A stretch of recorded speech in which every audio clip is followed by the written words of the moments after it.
obstructed or delayed or even facilitated the escape of Senator Yes, Bato can be held under our own law. We have a law, Presidential Decree 1829, which penalizes obstruction of apprehension and prosecution of criminal offenders. Linawin natin, no, sa ating batas na ito, hindi kailangan na yung taong nagkakanlo or tumulong sa pagtakas, alam niyang may warrant of arrest or walang warrant of arrest.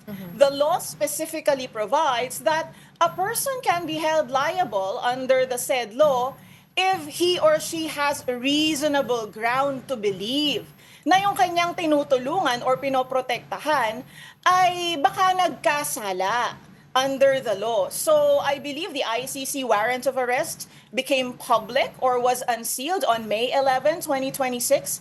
So some of the senators there or some of the individuals there are already aware that there is a reasonable ground to believe that Bato violated certain penal laws. So they can be held liable under the said presidential decree. Ano penalty nun, attorney? May prison time ba yan aside from disqualification from office?